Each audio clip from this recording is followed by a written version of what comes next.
What is your lifetime customer value? Now, most businesses don't know this, just plain and simple, but it's a really key metric to help you understand just how profitable your business can be and how profitable it will be if you use those facts and figures in a really sensible way. It also means that you can actually outspend all your competitors, which is absolutely key if you want to make any profit in a business that's got a lot of competition, which for pretty much any service business these days, there is a huge amount of competition. So I want you just to digest this quote from Dan Kennedy. Now, Dan Kennedy was a big marketer. And one of the things that he said was the business that can spend the most to acquire a customer wins. Now, on the face of it, that doesn't seem to make sense. It seems like he's saying if you can spend more money, then you'll obviously win and you'll be more successful, which stands to reason. However, not everyone's got deep pockets like that that's got a bottomless pit. And that's not what he means. Although on the face of it, it looks like that. It actually means that if you've got less money and you understand your lifetime customer value, then you can outspend everyone else, which seems crazy.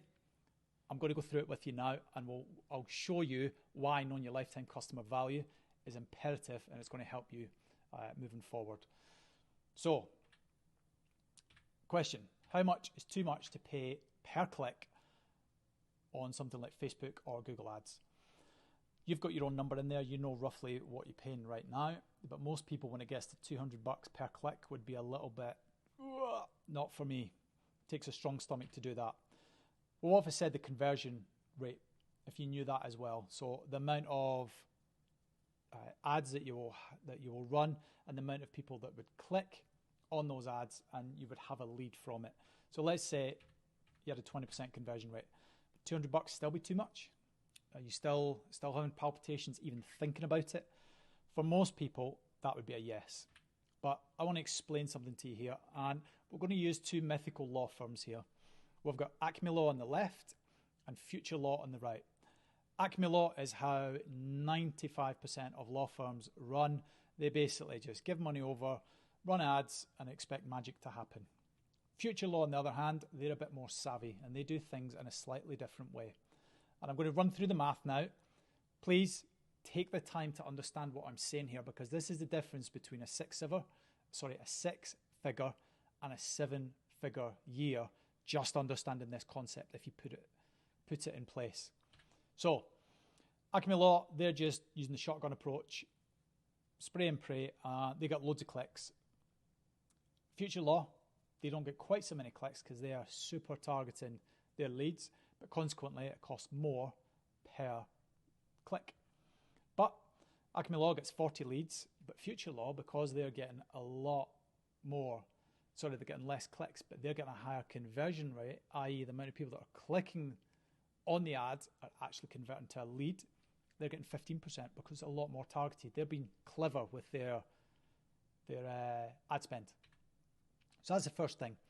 So if we then look at that from the amount of leads that they get in, let's assume they both got a 20% conversion. So for every 100 people that becomes a lead that they contact, 20% of those will take the credit card out and hand over money.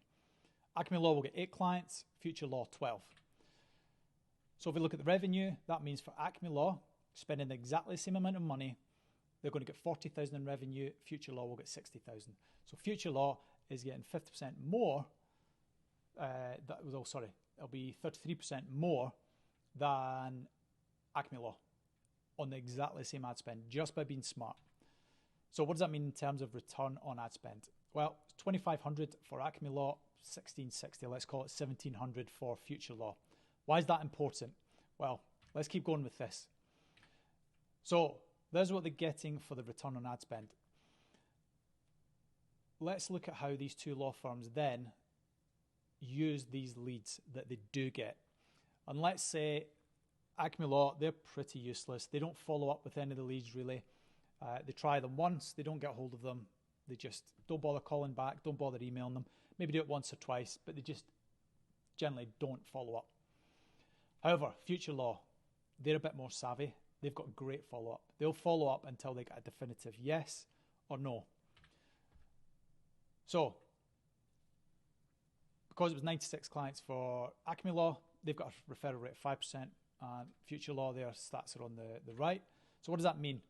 Acme Law will get an extra 5 clients per year.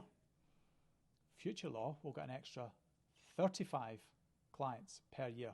So if we use this as a referral rate, so this can either be follow-up or this can be existing clients that have said that they will refer you on to somebody else that needs an attorney. So let's assume for the referral rate, Acme Law, they have 5% of their existing clients will refer them. Future Law will get 25% of their current clients that will refer new business to them. So what does this mean in numbers? Well, Future Law, $175,000 per year, extra revenue for free.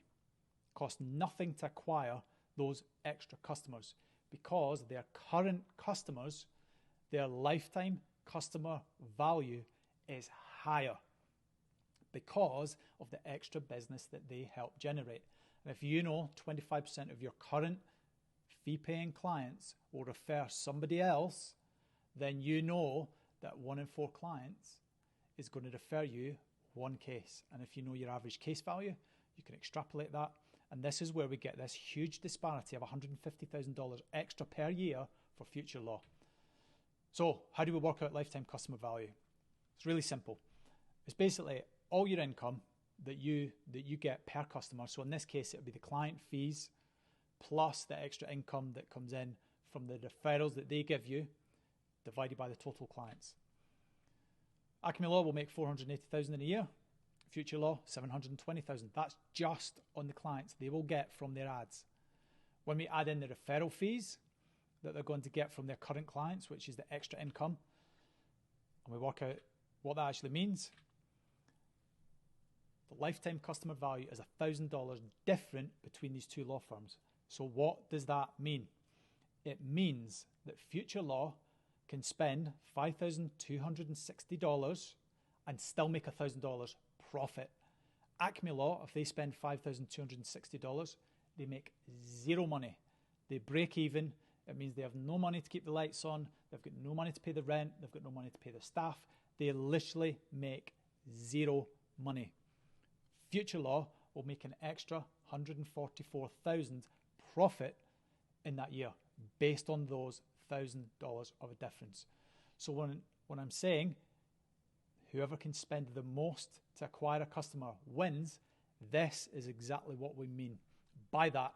When you understand your lifetime customer value and not just the customer there and then, as in what they're paying for their fee at that point, when you understand the other income that they will bring in for you, you can use that in all your calculations going forward.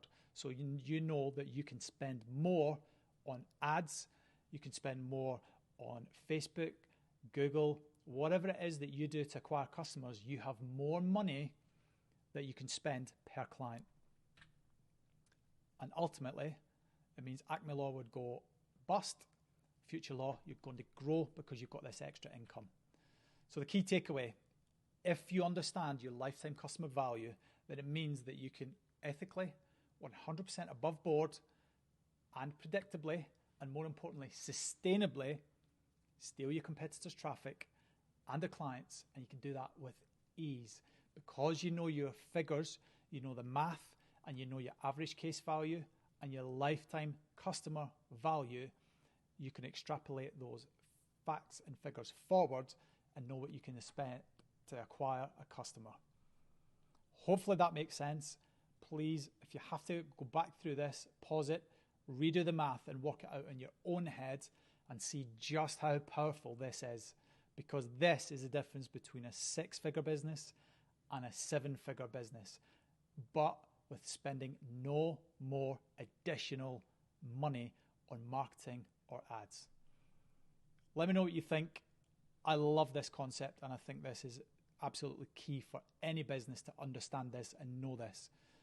But you can let me know what you think, and let me know if you've used this before, because I'd be really intrigued to see how many people actually use this on a day-to-day basis.